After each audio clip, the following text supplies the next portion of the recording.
इस गांव में जहां केवल महिलाएं रहती थीं, 100 साल में एक बार होने वाली घटना के तहत 2 जुड़वा लड़कों का जन्म हुआ। इससे पहले पूरे गांव की प्रजनन प्रक्रिया एक सूखे हुए बूढ़े व्यक्ति द्वारा संचालित होती थी। कई सालों के शोषण के बाद वह व्यक्ति मृत्यु के कगार पर था। अब अंततः 2 शिशु लड़के थे, पैदा हुए। महिलाएं बहुत खुश थीं। वे 2 बच्चे लड़कों को पालने के लिए बेताबी से शिकार करने लगीं ताकि भविष्य में गांव की सभी महिलाओं के संतानें हो सकें। गांव की सभी महिलाओं की देखभाल में वे 2 लड़के खुशी खुशी और स्वस्थ रूप से बड़े होते गए। बिना किसी चिंता के वे यह नहीं जानते थे कि निकट भविष्य में वे गांव की सभी महिलाओं के लिए प्रजनन के उपकरण बन जाएंगे। जैसे जैसे 2 भाई बड़े हुए, उनके व्यक्तित्व धीरे धीरे स्पष्ट होने लगे। बड़ा भाई सेओजी साहसी और सावधान था, जबकि छोटा भाई जिंगजिंग डरपोक और कायर था। धीरे धीरे महिलाओं ने उन पर नजर रखने में सख्ती बरतनी शुरू कर दी। अक्सर उन्हें घर में बंद कर देती और बाहर जाने की अनुमति नहीं देती। जल्द ही सेओजी में पुरुष के लक्षण विकसित होने लगे। केवल 13 साल की उम्र में उसे गांव का प्रधान चुना गया। हर रात उसे बारी बारी से गांव की सभी महिलाओं की सेवा करनी पड़ती थी। उसका कार्य उन्हें गर्भवती करना था। ये क्रूर सच एक 13 वर्षीय लड़के के लिए दुनिया के अंत जैसा था। वह प्रतिदिन के अपने काम को एक भ्रमित अवस्था में करता था। अपने छोटे भाई के निर्दोष चेहरे को देखकर सेओजी खुश था कि वह स्वयं गांव का प्रधान बन गया था। अगर उसका छोटा भाई अपवित्र हो गया होता तो वह पागल हो जाता। एक दिन जब दोनों भाई बाहर गए, उन्होंने गलती से एक मानव बैकपैक पाया। उसके अंदर आधुनिक सामान और एक पत्रिका थी। पत्रिका के माध्यम से उन्हें पता चला कि दुनिया सिर्फ उनका गांव नहीं थी, बाहर कई बड़े शहर भी थे जो लोगों को ललचाते थे। उनसे बाद में सेओजी ने महिलाओं से सीखा कि टोक्यो में काकुशी नाम का एक राक्षस जासूस था। उसने गुपचुप तरीके से योजना बनानी शुरू की। इरादा था कि जब उसका छोटा भाई थोड़ा बड़ा हो जाए तब वह गांव से भाग निकले। लेकिन उम्मीद के विपरीत एक सप्ताह बाद जिंगजिंग ने भी आदमी होने के संकेत दिखाए। सेओजी ने अपने छोटे भाई से कहा कि इसे गुप्त रखें, नहीं तो उसकी जिंदगी खत्म हो जाएगी। उस रात सेओजी ने गांव के सभी लोगों को इकट्ठा किया और एक अनुरोध किया। बोल रहा हूँ।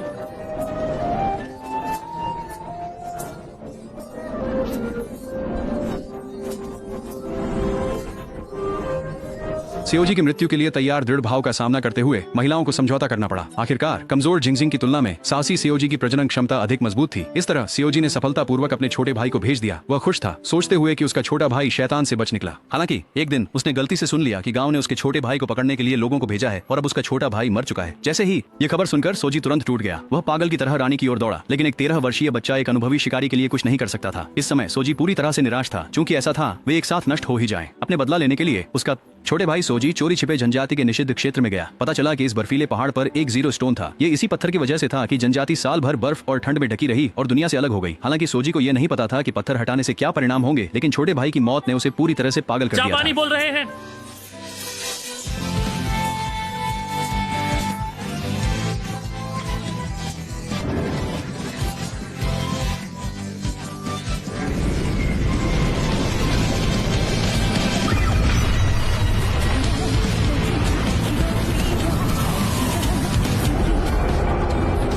जब सब कुछ शांत हो गया तो कबीले की सभी महिलाएं गायब हो गईं और जिंगजिंग को पीछा करने वालों ने नहीं मारा था। उसने पूरी तरह बचते बचाते टोक्यो पहुंचने में सफलता पाई, जहां उसने काकुशी की डिटेक्टिव एजेंसी ज्वाइन की। यह खबर जानने के बाद सेओजी तुरंत वहां पहुंचा।